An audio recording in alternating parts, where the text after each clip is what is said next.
Hey everybody, welcome to day 3. We are talking about bathrooms and bedrooms today. So far in the challenge, we have covered inventorying all of your products in your home. So you should have already taken a good inventory of what's in your home, in your rooms, in your kitchen, in your bathrooms, under your sinks, in the closets. What products do you have?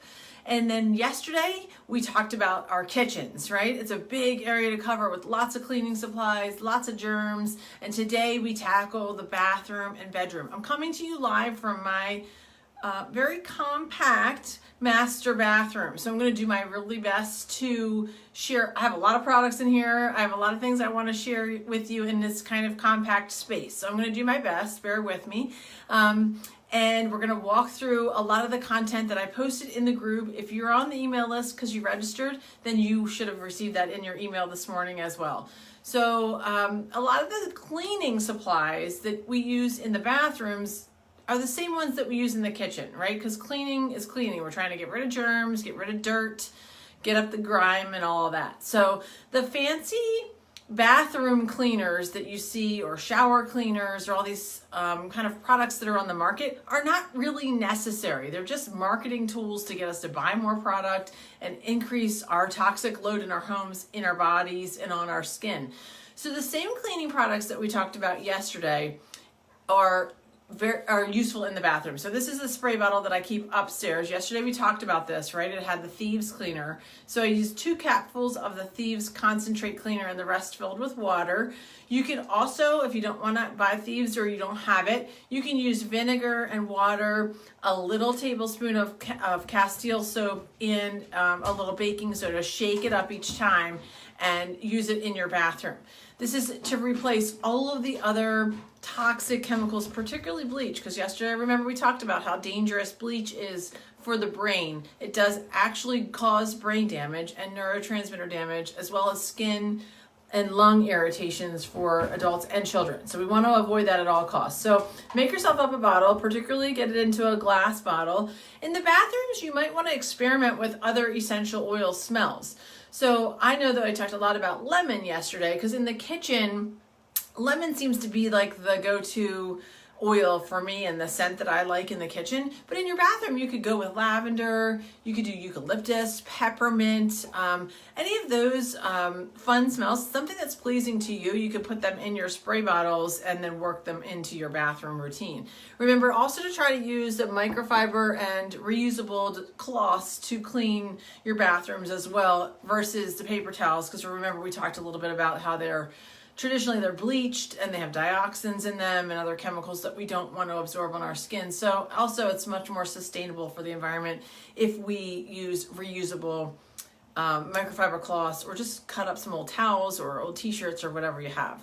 This is also a great place. The bathroom is a great place to make those wipes. Right? So not using Clorox wipes, but using disposable wipes. So you can get a container of your choosing. Some people suggested like a baby wipe container, something of similar size or shape that has a lid that you can put the ingredients in and then the cloths in to kind of stay moist. And then you can throw them right under your sink. And that way each day or every other day you can wipe down your vanities. You can put it in your kid's bathroom. My kid's bathroom is pretty gross. So that would be a great spot for them to have that. Use it on your showers, things like that. So that's the cleaning products. So really, whatever we talked about yesterday is super applicable here today in the bathrooms. If you didn't watch my video, you can go back. You can also see the content yesterday in the group and just look at the recipes. It's mostly distilled vinegar, baking soda, and some Castile soap, which all of those products are easily accessible to you in the store and or like Amazon, places like that.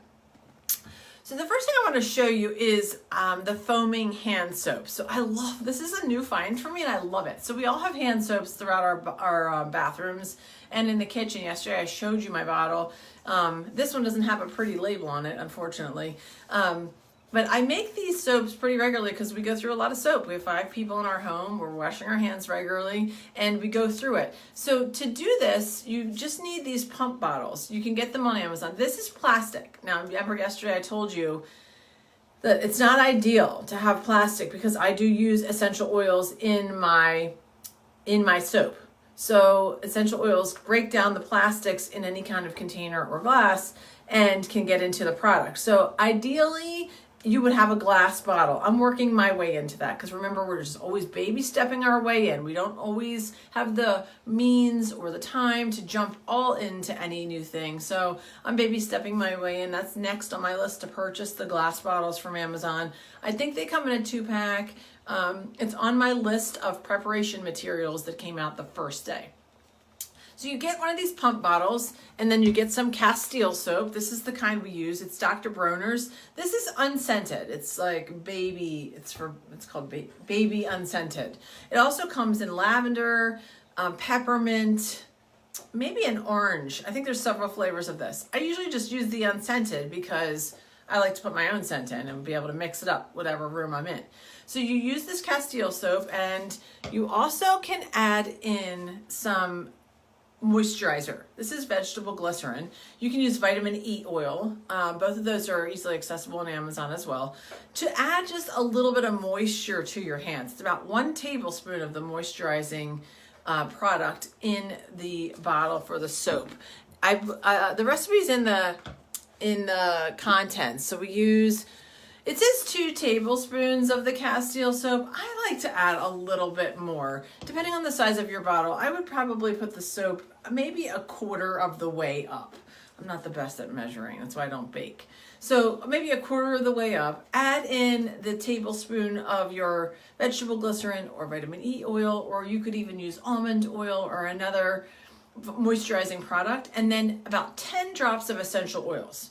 So I love peppermint. I also like grapefruit and lemon and lavender. There's all kinds of great scents, whatever is pleasing to you. I think in one of our bathrooms we have a citrus blend. So there's orange, lemon, and lime, maybe tangerine in there as a grapefruit. So that's kind of fun. Maybe seasonally you could switch it up. You could even do a fall one with like a pumpkin spice type of flavor, things like that. That's why this is great, because you can just make your own. You don't have to rely on anything that's in the store. Plus you're reducing on your waste by not having all of those products coming into your home, throwing it away every time, throwing it away. You get to reuse it and remake it. Again, this is plastic. I'm working my way towards getting the glass ones. I encourage you to get the glass ones and then make a pretty label or have your kids do it.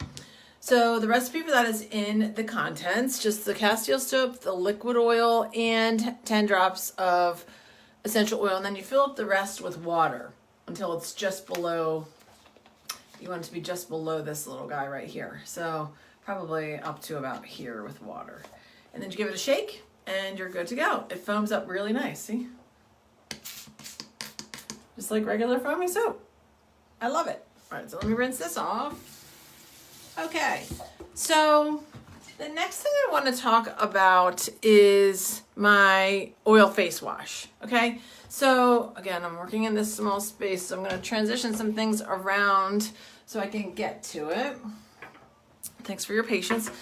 I've been using this oil face wash for quite some time now, and I love it. It's been several years. I read an article, it was sort of directed this way by a friend of mine, and I just love it. It seems weird because you're putting oil on your face, but for me, it has been, not only is it like an amazing kind of sort of spa experience every night when I do it, it's also been very pleasing to my skin. I feel like it's a moisturizer. I do not need moisturizer at nighttime. I love it. So I'm going to do a quick demonstration about how to do this. I'm going to go out on a limb here and show you how to do it. And then we'll talk about how to make it. Okay, so I'm going to transition me around a little bit like this. So all you do is, let me put my hair back real quick. To make this oil face wash, you just add a combination of almond and castor oil, okay? There are other recipes for this. If you don't like these two oils, if you're allergic to almonds or you want a different kind of combo, there's other recipes for this. We can totally Google them and discover them together. I can help you point you in the right direction. The recipe I use is a 1 to 8 part recipe of 1 part castor to 8 parts almond oil, okay? So that goes in another pump bottle. This is not a foaming pump bottle, it's just a regular pump. And it lasts a really long time because you're using like one maybe 2 pumps if you feel like it. And then I also add in essential oils that are good for the skin. Things like patchouli, geranium, and frankincense. So there's other ones too, and lavender. I have lavender here too. So those are the oils that are very pleasing to the skin and help with aging. You know, I'm an aging woman. So they go in my oil face wash, and they really help to keep my skin clear. So all you do is you take this oil face wash. It's a little runny, so I just put 2 pumps in. I rub it in my hands, and then I gently just massage it all over my face. Okay? I'm just massaging it in. I take my time. I don't have any makeup on right now for this purpose, but if I did, I would really work on getting that eye makeup off. I'd get that mascara off, really rub it around there, and then I usually have black all over my face, look like a wild animal, right, with black all over my face, and I just massage it all down my neck, all behind my ears, just everywhere, and I kind of just do it for, I don't know, 30 seconds or a minute. I try to take my time, okay? I took my time, and I let it just work in. I just turned the water on. So usually, and then I rub it on my hands, the excess, kind of rub it on my hands, like a little bit of moisturizer, right? Rub it on the back of my neck, just the excess. And I let that sit on for about 2 minutes. I brush my teeth while I'm doing it. I use an electric toothbrush, so it's on a timer. So while I'm brushing my teeth, this is soaking in and just really doing its job. And when the 2 minutes is up, I'm just kind of getting all this in, I take it just a regular washcloth, and I load it up with hot water, as hot as I can get it while I'm waiting. I'm sorry for all this, for being so close. I load it up with hot water. And then I just gently kind of press it on my face. Just press. I don't wipe it. I do wipe my eye, around my eyes, like underneath, because there's usually makeup. So I just do that. I kind of just press all on my neck, because I want some of it to stay on. Okay, I want it to stay on because that's my moisturizer for the night. And this washcloth isn't very hot. I didn't let the water run long enough, but when it's really hot, the steam kind of really gets in your face and just presses it in. I don't know how to describe it until you feel it yourself, but to me, it really feels like a spa treatment. It feels like something kind of special, and I really enjoy it. So sometimes after a long day, we all have busy lives. We're working, and we're doing all of the things, and sometimes we just need a little bit of self-care, right? So this is a form of self-care that doesn't involve manicures and massages, doesn't involve going to a salon, doesn't really even cost that much, because frankly, this bottle of face wash, I've never timed it, and I've wanted to do that. Maybe I'll do it next time. Put a marker on here, like what date it was. I think this lasts for like 3 months, maybe more. So I think I'm going to do that next time, and I'll get back to you on how long it lasts. But that's a small bottle of face wash. It has some essential oils in it, and it lasts a long time. So once you get the products, you're not going to be replacing them very often. So that's my oil face wash. I love it. I highly recommend it. You can adjust the ratio based on your dryness and your dryness needs. So if you have particularly dry skin, you could use a little less castor oil, more almond oil. If you have oily skin, you could. But even if you have oily skin, the oxymoron of this oil face wash is that it works even for oily skin, which is so funny. So that's the oil face wash, and I've just really wanted you guys to see how that works. I know. Thanks for bearing with me with the demonstration. Okay, so a couple other things in the bathroom. So commercial products like body wash and soaps and shampoos and conditioners and all those things contain a ton of toxic products. So you really want to, if you want to pick an area, I would say this would really be an area to focus. This in the kitchen, the cleaning products would be a big area to focus on, because the products that we put on our body and get absorbed by our skin are usually loaded with a lot of toxins. So I wanted to show you a couple things related to that. The soap that we use here in our house is Dr. Bronner's Castile soap. This is also the soap that I'm going to show you to use with the laundry detergent. So it has a multi-use. I buy it in a 6-pack on Amazon. So there's always some around. You can get them at Wegmans, Target. Like, this is a pretty common product now. So this goes in our shower. We all the kids use it. Everybody uses it. It's completely non-toxic. It's fabulous for the skin, and it smells really good. This is lavender flavor. It comes in other flavors. If you are willing to get rid of your, I'm going to open my shower now, show you. Get rid of the commercial body washes. I really, really want to encourage that. So let me show you what I do. So again, this is a work in progress. This is a regular like shower puff, bath puff that you can buy at whatever, probably the dollar store or Target. I would recommend getting something nicer, and that's on my list too.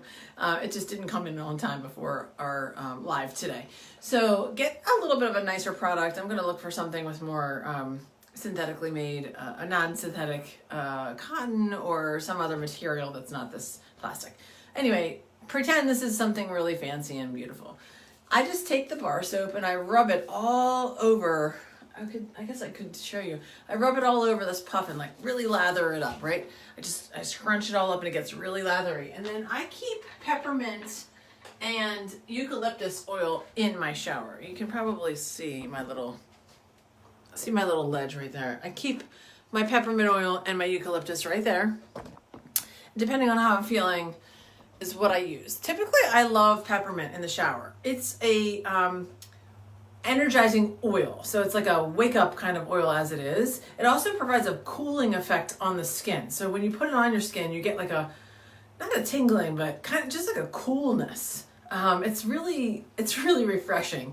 And particularly in the morning, you know, when we're all just trying to get up and get moving with our day, it feels really good, and it kind of stays on you while you're getting dressed and stuff, and you can smell it. It's very energizing. The whole bathroom usually sort of smells of it when you use it. So I take the peppermint oil, do 4 or 5 drops on this, then scrunch it all up with the soap, and then wash my body with it. That's my body wash. So there's no waste. There's no bottle to throw away. There's no marketing that I'm paying for. There's no, except for my oils, I guess, and my Dr. Bronner soap, but it's just less, it's just less waste, less chemicals in my drain. We're on a septic system here. That's important to us. Less chemicals on our skin. So I also keep eucalyptus here. That's another wonderful oil. Really opens up the sinuses, kind of helps your airways. We've been struggling with colds here, so I've been using that a lot in my body wash and on my skin. Shampoos and conditioners, I'm just going to touch on. I don't think I even included that in my content, but I want to touch on it because this is an area for exploration for all of us, right? So many of us have different needs related to our hair. Some of us are more tolerant about doing certain things than others. I have experimented with the DIY shampoos and conditioners, particularly the conditioner. They use things like apple cider vinegar, and you have to put it on. It just didn't work for me, and I think some of it had to do with patience. Like, I wasn't willing to just do it for a long period of time. But the women who do it, if you read about them, talk about the amazing texture of their hair, the benefits that they're getting. And so maybe someday I'll go back to it. For now, we're using this product called Organics. This is a closed product. It's not completely free. It's sulfate free. It's pretty clean, but it's not as clean as we could go, and it certainly isn't DIY. So this is readily available. They often go on sale. They come in big containers at like the big box stores like BJ's, things like that. I'm using this. Also, FYI, just a side note, tea tree is excellent for preventing head lice. So in the wintertime, if you can use a tea tree product or add tea tree oil to your shampoo or conditioner, it really helps to prevent the spread of head lice. And if you've never had head lice, I'm telling you, you don't want that. You don't want that. So shout out for tea tree. Okay, so toothpaste and deodorant. Here's another area where I want you guys to really consider making a switch. We use Tom's toothpaste, right? So Tom's is a great product. I also use Tom's deodorant.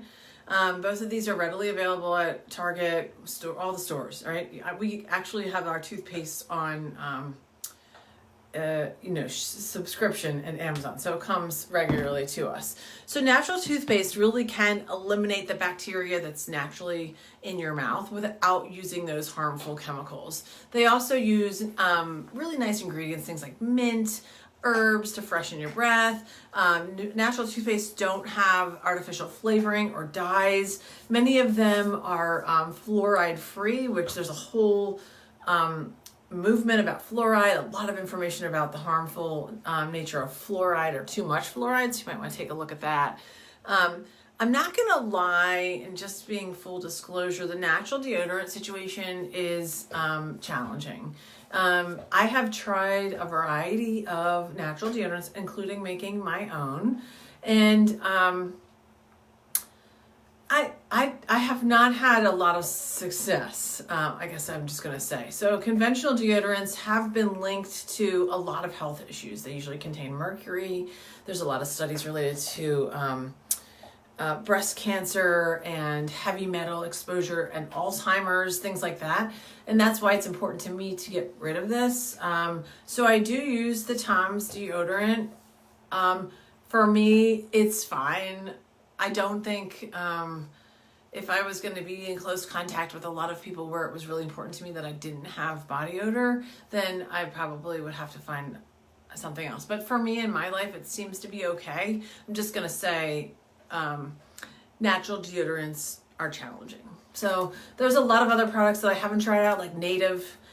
There's the crystal ones. There's a lot. I really do want to try the Native brand because that's kind of been getting a lot of traction lately, and I'd like to try it. But I wanted to just show you the two products that we have here in our house that we use regularly, and it's a great switch to getting away from the traditional Crest and all the big companies that make toxic products that go in our mouth. Okay, so natural deodorant and toothpaste is a great way to switch. I use this BioElements moisturizer on my face in the morning. It's not completely clean. I'm not going to say this is like completely toxic free. It's pretty close. It's a great product, plus it has sunscreen. So for me, this is what's working in the morning. I use this on my face. I'm not a huge makeup person. I do use eye makeup and lipstick. I have not explored natural sort of organic makeup products yet, but as usual, that's always on my list. So who knows what the future holds with that. So this is the bathroom experience that I wanted to share with you to the best of my ability, the things that we use here that are easy to access and very easy to make. If you have any questions, please drop them in the comments or leave them in the comments when we're done, and we will talk about them later. I wanted to move into the bedroom really quick, and I'm just going to kind of cruise you guys around. This is my bedroom, and I'm not showing to be for any other reason other than to say it is rather pleasing. It's free of clutter. It's relatively cool in here. We keep it very cool at night. We have room darkening shades that are very critical for sleep. I'll show you how dark they get. So the room darkening shades are really helpful. On my bedstand, I have my deep sleep roller bottle, of course, and my earplugs, because those are my best sleeping tools. And over on this side, we have our diffuser. So at night, we can diffuse things like, I have a little case here for up here, which is really cute. We use lavender and stress away, things like that, eucalyptus sometimes, cedar wood, other sleep-pleasing oils. So we have our diffuser. The lighting in here is rather dim. We try to keep it that way so that when we come in here, it's really just designed and focused on sleep, because you want your bedroom to be focused on sleep and sleep alone. Okay. So your bedroom is designed for sleep and sex. That's it. It's just supposed to be for those two things. And so it's not supposed to be your office. It's not supposed to be a place where you drop all the things from the day. You shouldn't have clothes laying around. Of course, sometimes we do, but we try to keep them put away because it's distracting. And so when we have a lot of clutter in our bedroom, and clothes and paperwork and books and things strewn about, it doesn't say to us relaxation or sleep. It often it says clutter, and it often says disorganized and not clean, and it kind of stimulates your brain a little bit. So you want to make sure that you have a very good, comfortable space that's ready for sleep. I hope that makes sense. So I don't know that there's a lot of toxic products in my bedroom. Non-toxic, we don't use candles or plug-in air fresheners. We only use a diffuser. We use a lot of oils, and we roll them on at night to try to keep ourselves in that deep sleep mode. And I love to keep the room around, I think, between 63 and 64 degrees at night, because it's supposed to be cool at nighttime for sleeping.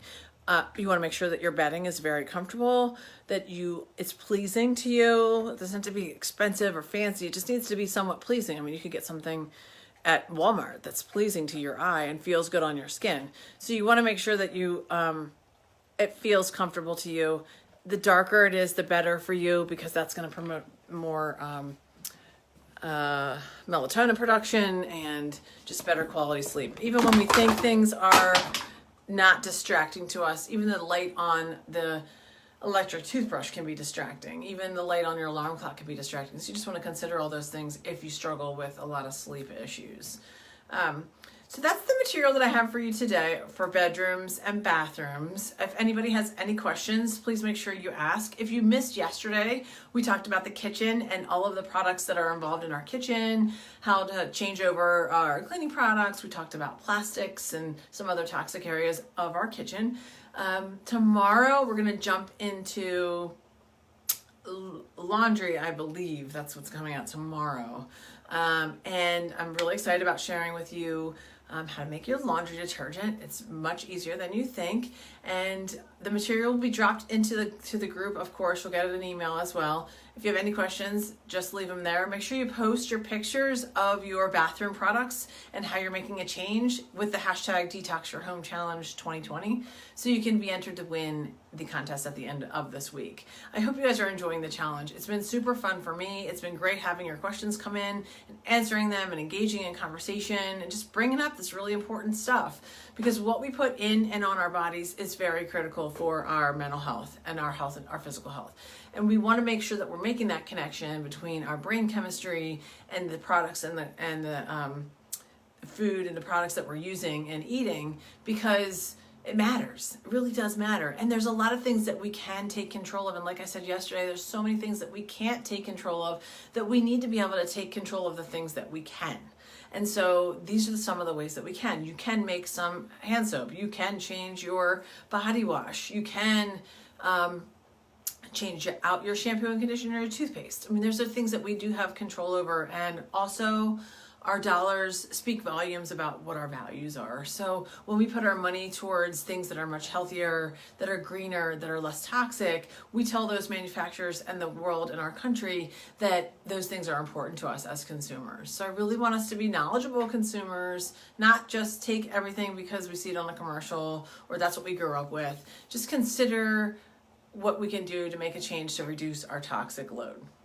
So that's all I have for you guys today. Look at the material in the group. All the recipes are there, the names of the products, the ingredients, all of that stuff is right in there for you. You can go back to it at any time. Post those pictures, and I'll see you guys tomorrow for Laundry Room.